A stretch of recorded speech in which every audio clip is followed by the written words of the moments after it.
नमस्कार मित्रांनो, मराठी गुरु या यूट्यूब चॅनलमध्ये तुमचे स्वागत आहे। तर मित्रांनो, आजच्या व्हिडिओमध्ये आपण बघणार आहोत की आपले सरकार किंवा महा ऑनलाईन पोर्टलवरती तुम्ही यूजर आयडी कोणत्या पद्धतीने क्रिएट करायची, तर त्याची संपूर्ण माहिती मी या व्हिडिओमध्ये सांगणार आहे। आणि मित्रांनो, यूजर आयडी क्रिएट केल्यानंतर तुम्ही कुठकुठल्या शासकीय योजनांचा लाभ तुम्ही या पोर्टलवरून घेऊ शकतात, तर त्याची संपूर्ण माहिती मी या व्हिडिओमध्ये सांगणार आहे। तर मित्रांनो, या पोर्टलवरून तुम्ही यूजर आयडी क्रिएट केल्यानंतर तुम्ही इथून इन्कमसाठी अप्लाय करू शकतात, तसेच कास्ट सर्टिफिकेटसाठी अप्लाय करू शकतात, तसेच तुम्ही दारू पिण्याचा परवानासाठी इथून अप्लाय करू शकतात, तसेच शॉप ॲक्ट लायसन्ससाठी इथून तुम्ही अप्लाय करू शकतात, तसेच बियर बार शॉपसाठी तुम्ही इथून अप्लाय करू शकतात। तर मित्रांनो, यानंतरच्या येणाऱ्या व्हिडिओमध्ये मी तुम्हाला सेपरेट व्हिडिओ बनवून सांगणार आहे की तुम्ही इन्कमसाठी कसं अप्लाय करायचं, कास्ट सर्टिफिकेटसाठी कसं अप्लाय करायचं, किंवा शॉप ॲक्ट लायसन्ससाठी कसं अप्लाय करायचं, दारू पिण्याचा परवानासाठी कसं अप्लाय करायचं, किंवा बियर बार शॉपसाठी लायसन कोणत्या पद्धतीने काढायचं। तर या नंतरच्या येणाऱ्या व्हिडिओमध्ये मी तुम्हाला त्याची संपूर्ण माहिती सांगणार आहे। तरी तुम्ही व्हिडिओला शेवटपर्यंत नक्की बघा आणि या व्हिडिओमध्ये यूजर आयडी क्रिएट करून ठेवा, कारण येणाऱ्या व्हिडिओमध्ये तुम्हाला यूजर आयडी आणि पासवर्ड टाकून लॉग इन करावं लागेल। तर चला मग व्हिडिओला सुरुवात करू।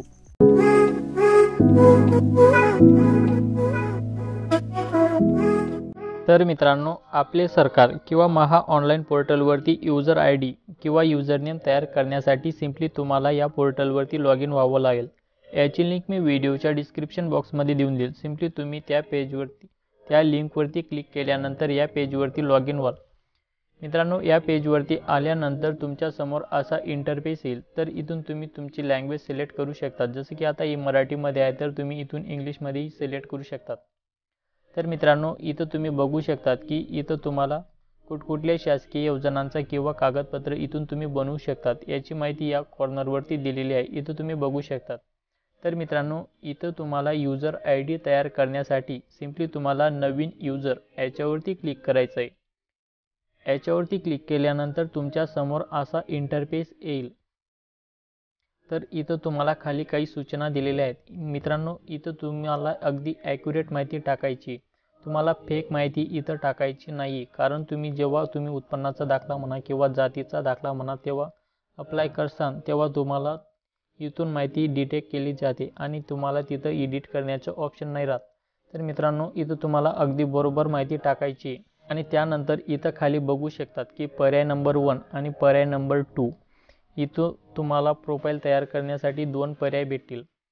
तर यूजर आयडी तयार करण्यासाठी पहिल्या पर्यायावरती जर तुम्ही बनवत असाल तर तुम्हाला मोबाईलने OTP द्वारे तुमची यूजर आयडी बनवून जाईल। आणि इथं तुम्हाला जर तुम्ही दुसऱ्या पर्यायाने प्रोफाईल बनवत असाल किंवा तुम्हाला एकदाच प्रोफाईल कंप्लीट बनवून घ्यायची असेल तर तुम्ही इथून पर्याय नंबर 2 ने प्रोफाईल बनवू शकतात। मित्रांनो, पर्याय नंबर 1 ने जर तुम्ही प्रोफाईल बनवली तर तुम्हाला प्रत्येक वेळेस तुमचा आधार कार्ड, फोटो किंवा सिग्नेचर अपलोड करावी लागेल किंवा तुमचा पत्त्याचा पुरावा अपलोड करावा लागेल।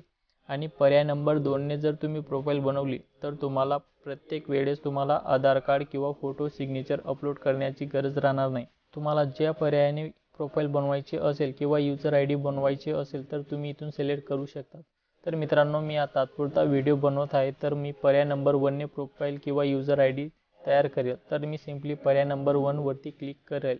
त्यानंतर मित्रांनो, इथं खाली बघू शकतात की इथं तुम्हाला तुमचा जिल्हा निवडायचा आहे। त्यानंतर इथं तुम्हाला तुमचा मोबाईल नंबर टाकायचा आहे। मोबाईल नंबर टाकल्यानंतर त्याच्यावरती एक OTP येईल, तो OTP सिंपली तुम्हाला इथं टाकायचा आहे। आणि त्यानंतर एक यूजर नेम क्रिएट करून घ्यायचं आहे। ते यूजर नेम अवेलेबल आहे की नाही ते इथं चेक करून घ्यायचं आहे। तर मित्रांनो, मी सिंपली इथं संपूर्ण माहिती टाकून घेतो। मित्रांनो, यूजर आयडी टाकल्यानंतर इथं तुम्हाला तुमचा पासवर्ड टाकायचा आहे, पासवर्ड कन्फर्म करून घ्यायचा आहे। त्यानंतर इथं तुम्हाला संपूर्ण नाव टाकायचं आहे इंग्रजीमध्ये, त्यानंतर इथं मराठीमध्ये ऑटोमॅटिकली घेऊन घेईल। त्यानंतर इथं तुम्हाला जन्मतारीख टाकायची, त्यानंतर इथं तुमचं वय टाकायचं आहे। हे टाकल्यानंतर इथं टिक करून नोंदणी करा याच्यावरती क्लिक करायचं आहे। मित्रांनो, नोंदणी करा याच्यावरती क्लिक केल्यानंतर इथं तुम्ही बघू शकतात की धन्यवाद, आपली यशस्वीरित्या आपली सरकार या पोर्टलवरती नोंदणी झालेली आहे। इथं तुम्हाला तुमचं यूजर नेम दिसेल आणि त्यानंतर तुमचा जिल्हा दिसेल। त्यानंतर तुम्हाला ओके करायचं आहे। ओके केल्यानंतर तुम्हाला कुठल्याही डॉक्युमेंटसाठी अप्लाय करायचं असेल तर सिम्पली तुम्हाला तुमचा युजरनेम टाकायचा आहे. त्यानंतर इथं तुम्हाला तुमचा पासवर्ड टाकायचा आहे.